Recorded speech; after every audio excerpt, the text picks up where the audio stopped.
जितने भी संबंध जन्य सुख है सब के सब दुख स्वरूप है, दुख के उत्पत्ति स्थान है। संबंध जन्य सुख मत भोगो तो दुख कभी तुम्हें छू नहीं सकता।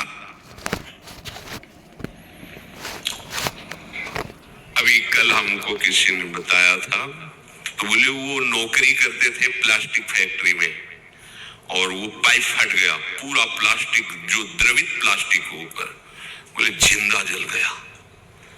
वो चिंतन तो हुआ ना।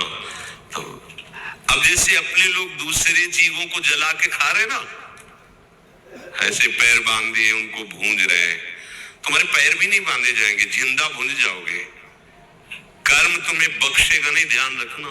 दुख यो नया रसेंद्री के स्वाद के लिए तुमने उन असमर्थ पशुओं को, पक्षियों को अपने स्वाद का कारण मान रहे हो, उनके मांस को। ठीक है, ले लो, मतलब इस जन्म में तो तुम ऐसे हो, लेकिन पीछे जन्म में तुमने किया ना, तो क्या परिणाम आया? प्लास्टिक और वो भी द्रवित, मतलब गर्म पिघली हुई सीधे पूरी है। वो कितना कष्ट हो, थोड़ी देर तदात्म होके देखो कितना एक दिन वो फूल लगा रहे थे ना, तो ब्लू गन जिसे आप चिपकाते हो, जरा छू गई तो एकदम ऐसे यार ये क्या है, तो बोले तो गरम प्लास्टिक ही तो है, उसमें हल्की सी गरम एकदम, इसमें आप फूल चिपकाते हैं, और जरा पूरी द्रवित प्लास्टिक ऐसे गिर गई। अब बोलो क्या हुआ, मतलब तो गए हो, लेकिन कितना कष्ट उनको हुआ होगा। ये कर्म आया। देखो तुम भूंजे ना उसके पैर बांध के या ऐसे बांध के खाए, अब देखो तुम्हें पैर भी नहीं बांधने पड़े। वो कर्म ने कैसे एकदम पूरा पाइप फटा, ऊपर पूरा गिरा, ले हो गया। सावधान दुख यो नया। अभी समझ में नहीं आ रहा तो मन मौज ले लो, मस्ती कर लो। ये मस्ती तुम्हारे लिए इतनी महंगी पड़ेगी, कोई साथ। अब बोलो कौन है वहां? परिवार, कोई भी, कोई धन संपत्ति, कोई भी साथ, पूरे शरीर में प्लास्टिक, गर्म प्लास्टिक से पैक। कितना भयानक कष्ट, कितना भयानक कष्ट। ये एक कष्ट, ऐसे अनंत कष्टों को भोगना पड़ता है जीवों को। अब फिर नया जन्म होगा, उसको भूल जाएगा कि ऐसा पीछे कष्ट मिला था। जैसे अपने लोग माँ के गर्भ से निकले तो कितना भयानक कष्ट, लेकिन याद है क्या? सब लोग वैसे निकले, कोई नहीं याद। भगवान याद दिला रहे हैं, दुख यो नया। किसी भी प्रकृति जन्य, अगर मुक्त होना है दुखों से, प्रकृति जन्य संयोग जन्य सुखों को मत भोगो, मत स्वीकार करो, तो तुम्हें कभी दुख भोगना नहीं पड़ेगा, पक्का। जब आप किसी वस्तु के भोगने की भावना करते हैं तो उसका अभाव प्रतीत होता है। अगर ये भोग मिल जाए तो मुझे, उसकी शुरुआत ही दुख से हो रही है, जलन से हो रही है, और उसके संयोग प्राप्ति में तुम्हारी जलन होने के कारण सुखानुभूति हो रही है, उसमें सुख नहीं है। तुमने कामना किया है, तुम उसके लिए व्याकुल हुए हो, संकल्प बनाया, इसलिए तुम्हें सुखानुभूति हो रही है, नहीं उसमें सुख। ध्यान रखना, वो भास ऐसा ही रहा है जैसे स्वप्न में लग रहा है बहुत अच्छा अच्छा खा रहे, पर पेट भरा क्या? कुछ नहीं। स्वप्न में भी तो सारी क्रियाएं होती, क्या होता है? कुछ होता है क्या? जागृत में ठीक वैसे ही भ्रम है। अगर तुम्हें उस सुखद वस्तु का भावना बने कि सुखद है, तो आपको कभी भी दुख नहीं मिल सकता। पर हम पहले किसी भी वस्तु, आज पूरा प्राणी समुदाय चेष्टा केवल सुख के लिए कर रहा है, केवल सुख के लिए। परिणाम सबको दुख मिल रहा है।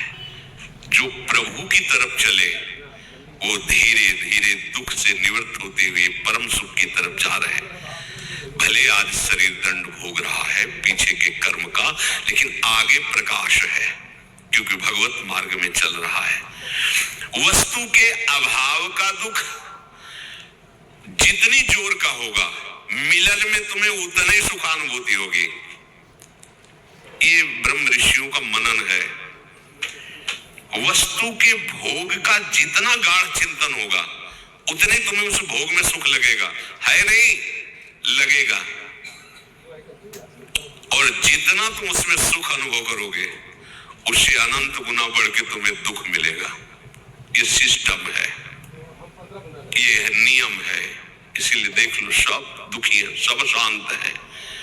भोगी व्यक्ति कभी सुखी नहीं हो सकता, दुखों से बच नहीं सकता, क्योंकि जितने भी भोग है सब दुख योनया, भगवान कह रहे हैं। भगवान के दुखालयम, यहाँ दुखालयम में तुम सुख भोगना चाहते हो, भगवान कह रहे दुख योनया, हट जाओ, शरीर राग से हट जाओ, केवल जीवन निर्वाह मात्र, धर्म रक्षा के लिए, कर्तव्य पालन के लिए उचित शास्त्रीय विधान के अनुसार भोगों को स्वीकार करो, इसी जन्म में आनंदित हो जाओगे। अगर आप केवल भोगों में ही सुख मान करके रत हो तो परिणाम ताप संस्कार दुखैर गुण वृत्ति विरोधाच्च दुखमेव सर्वम विवेकिनः। तुम्हें 3 प्रकार के दुख वर्तमान में ही भोगने पड़ रहे हैं, देख लो। परिणाम दुख, पीछे जो कर्म किए उनका परिणाम भोग रहे हो। परिणाम दुख और ताप दुख और संस्कार दुख, ये 3 सुख भोगने वाले को भोगना ही पड़ता है। देखो, सुख भोगने वाले के लिए लिखा है, जो संसार में सुख भोगने की वृत्ति लिए उनको ही अपने आप 3 दुख भोगने पड़ते हैं, परिणाम दुख, ताप दुख और संस्कार दुख। संपूर्ण विषय भोग आरंभ में सुख रूप सबको प्रतीत होते हैं। कोई भी कर्म जब हमारा बनता है तो उसमें हमारा लक्ष्य होता है सुख। कोई न कोई ऐसा कर्म बना जो सुख के लिए हमने पाप कर्म किया, सुख भोगने की भावना से पाप कर्म बना, और वही कर्म आकर के दंड देता है। ध्यान रखना, चाहे कोई भी हो, कितना भी बड़ा महापुरुष हो, इस शरीर रचने के समय उसके उस कर्म संस्कार को रचा गया है। इतनी अवस्था में तुम्हारे ये रोग होगा, इतने ये प्रारब्ध भोग है, ये आएगा, अपना रूप विस्तार करेगा, लेकिन